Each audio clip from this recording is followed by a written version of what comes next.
The year is 2025, AL got delayed, and Fantastic Frontier is coming back this year. And today, I made another summoner build in Voxlblade. This is a summoner build that's not meant for summoning. Instead, it focuses on M1s for its damage. This is made possible by the fact that the ascended version of the summon enchant is sacrificial. Whenever you summon something, you get a big damage boost. And in this case, it allows me to get over 25,000 damage at its peak.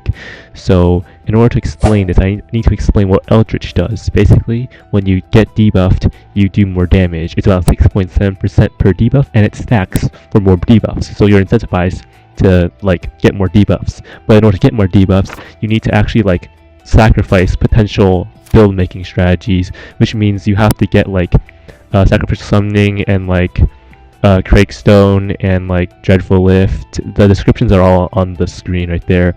Basically, they give you debuffs, and in turn you can use those debuffs to get more damage. It's pretty simple, and there's armors on screen if you don't know. And this is useful because we hit the 3 debuff threshold with the armors I just mentioned. Also, you can armor swap debuffs. So if you get a debuff and you armor swap, you'll keep it. So in this example, I'm using Experimental Frog to get the slowness debuff, and when I armor swap, I keep it, which is very useful. That means I can get more damage from armor swap. So I looked for another way to self-debuff myself with more debuffs, and I found the Lily armor. You need to deal water damage in order to inflict beat on yourself, but that's solved when you use the Torpedo Barrage armor set. Basically, you can gain torpedo stacks on M1ing, and when you use a rune, all those torpedo barrages hit the enemy for water damage, which is guaranteed to trigger bleed with the amount of torpedo stacks you have. This leads to me getting 5 self-debuffs on myself, which leads to me using 5 Eldritch Sacrificial. You don't really need a triple enchant. I'll give you a version without triple enchant. So yeah. Also, you can contain triple LP2 is a modification to the build. I use Queen Bubble's Essence for the summon scaling. The weapon perk is really good for more summon scaling and attack speed. And my armor swap is 5 Contain Eldritch for 450% more duration debuffs on my armor swapping. So I can transfer worthwhile debuffs to my main set to do more damage. So yeah, that's basically the armor swap tech, and that's the armor I use for that. And here we have a boss fight. It's pretty standard, Bee, Frog, Bastion, they all get pretty swept. This build is pretty good at AoE for how generalized it is. Its damage output as well. Also, it can air stall pretty well, so it can deal with that as well. You want Monk tier 3 for the warding and to use the blasters. The blasters are infused, by the way. Also, you can air stall the boss, like I said. You also want Lich King on your main armor set to gain warding, using less DOT damage. Monk also gives you warding, so it gives you pretty good protection against Thunder Dungeon, which is what we're mainly looking for. This is just this so showcasing the armor swap right here. So basically, once you're below half health, it's really easy to just use your rune and gain bonus debuff, which means that you don't need to inflict bleed as long as you can at least inflict slowness for more damage debuffs. And this is to show that you can use it on a boss practically, and it's pretty viable. If you're in a multiplayer server against any boss, you can also set up the bleed with a little bit more work, and you need a bit more skill. You need to dodge while armor swapping. So yeah, here's the Tundra boxes. I put them in 2x speed. This was a solo Tundra run.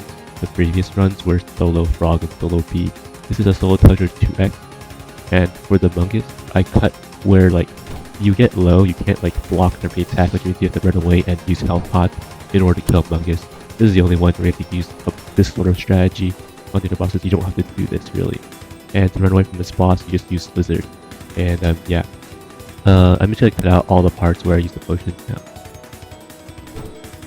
Moving on to the spider, it's not really a hard boss. All you need is a blaster ring, and you can basically motive it, because its only harmful attack is the cobweb, the close-up attack. The spin, you can just block as always, just camp an icicle or something, then you'll be good to go. Nothing much to say here really. It's just basically a dummy, but 4 steps. Your spirit gives you 20% more damage due to the sticky debuff, which is not given by anything else. So yeah, that's spider. Moving on to Omega Baddie, you want to just dodge the attacks, you don't want to actually block it. Kind of playing Prisoner, because your sustain isn't very good, so if he blocks too many attacks, you'll die. But it's not like Prisoner because you can block probably 10 or 20 attacks before dying. But you recommend to dodge it if I am. Also, you get more punish window from dodging it. If you dodge a flamethrower, you can attack the wings from the side, and it'll be good damage if you attack the wings from the side like that. That's why I don't really like blocking the boss if you have the speed. This build has just enough speed to dodge everything that you can do and punish it while it's in the attack animation, which is really strong. For the tornadoes, you can just preemptively block after you dodge just in case it hits you, because the tornado does like 132 damage and you don't want to get hit by that shit. The bombers, if you use them like in their specific build, but you need stuff to use the bombers, I think it's fully set up the bombers to like 6,000 damage each, so if you just gather like 15 bombers and then debuff the enemy and then buff yourself, it'll do like 8,000 damage to the boss, which is pretty good for burst damage capabilities. Yeah, that just shows how versatile this build is. It has mild regen, I mean like healing from its armor, but it's only enough to offset the debuffs because you have like 5 of them, essentially. And yeah.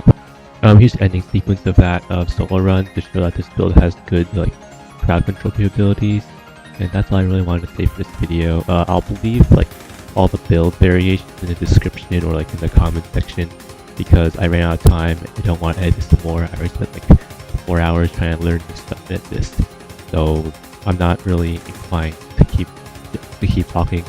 The clip after this is Bastion, to show like it's a little Bastion if you want to check that out.